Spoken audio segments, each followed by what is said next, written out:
وہ جماعت جو میں نے عرض کیا کہ وہ اصل میں سٹارٹنگ پوائنٹ ہے اب اس جہاد کا، تیسری منزل کا جہاد، وہ جماعت ہے جو اس منزل سے گزر کر آ چکی ہے، نفس کے خلاف جہاد کر کے اور اسے اللہ کا مطیع بنا چکی ہے، دعوت و تبلیغ کے حق کا حق ادا کر چکی ہے۔ وہ جماعت وہ اب انقلابی مرحلے کے لیے، اقامت دین کے لیے جب آغاز کرے گی تو پہلا مرحلہ ہوگا پیسو ریزسٹنس، ماحول ریٹیلیٹ کرے گا، وربل اور فزیکل پرسیکیوشن آئے گی، پاگل ہو گئے، دماغ خراب ہے، دیوانے ہیں۔ اور یہ بات آپ کو معلوم ہے کہ یہ ساری باتیں کہی گئی محمد رسول اللہ کے لیے صلی اللہ علیہ وسلم۔ مجنون،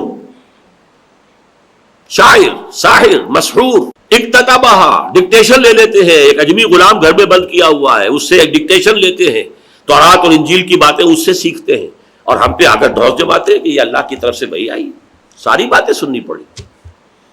وربل پرسیکیوشن، اور اس کے بعد فزیکل پرسیکیوشن جو ہوئی ہے، خود حضور پر جو کچھ بیتا ہے، اور پھر جو خاص طور پر کمزور طبقات تھے، غلام تھے، نوجوان تھے، نوجوانوں پر بزرگوں کو حق تھا جو چاہے کرتے۔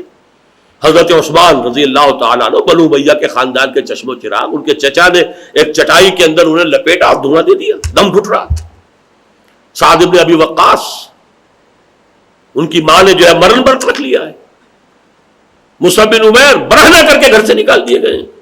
یہ جو کچھ ہو رہا ہے، اسی لیے حضرت عثمان نے اپنی زوجہ محترمہ حضور کی جو صاحبزادی تھی ان کے ساتھ ہجرت کی حبشہ کی طرف۔ غلاموں کا جو ہو رہا تھا معاملہ وہ سب کو معلوم ہے، میں اس کا ذکر نہیں کرنا چاہتا، لیکن اس دور میں حکم کیا تھا؟ کفو ایدیکم، نو ریٹیلیشن، ہاتھ روکے رکھو، اس لیے کہ you have to buy time, تمہیں ابھی وقت چاہیے، ابھی تم تھوڑے ہو، تمہارا بیس بڑا محدود ہے، لمیٹڈ بیس ہے، تم اگر اس حالت میں ریٹیلیٹ کرو گے، تم وائلنٹ ہو جاؤ گے تو کرش کر دیے جاؤ گے۔ ابھی میں پھر وہی الفاظ استعمال کر رہا ہوں، you have to buy time, تمہیں وقت چاہیے، اور اس وقت کے لیے تم صبر کرو، ہاتھ بندھے رکھو، ٹیک all persecution without any retaliation, جو بھی جبر کیا جائے، تمہارے ٹکڑے اڑا دیے جائیں، تمہیں زندہ بھون دیا جائے، کوئی اپنے دفاع میں بھی ہاتھ مت اٹھاؤ۔ یہ ہے پیسو ریزسٹنس۔ مکی دور میں 8 برس تک کم سے کم یہ جاری رہا، اس لیے کہ میں نے 4 اس لیے نکال دیے کہ فزیکل پرسیکیوشن کا آغاز جو ہے وہ 4تھے سال سے ہوا ہے، تو 3 سال نکال دینے چاہیے۔ 9 برس تک یہی تھا، this was the order of the day, no retaliation whatsoever, take all persecution, hand folded, ہاتھ باندھے رکھو۔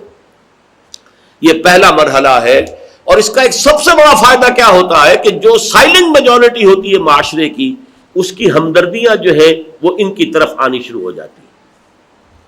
بلال کو کیوں مارا امیہ ابن خلف نے؟ اس طرح مارا ہے، حیوانوں کو نہیں اس طرح مارا جاتا جیسے اس سے مارا۔ کیوں مارا ہے؟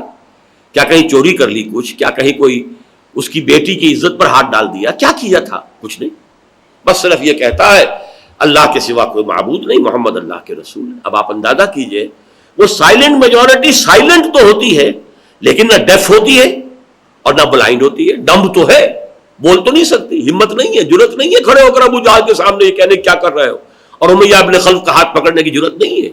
سائلنٹ میجورٹی ہے، بول بھی نہیں سکتے، ہاتھ تو کیا پکڑیں گے، لیکن وہ بلائنڈ نہیں ہے، وہ ڈیف نہیں ہے، دیکھ رہے ہیں، سن رہے ہیں۔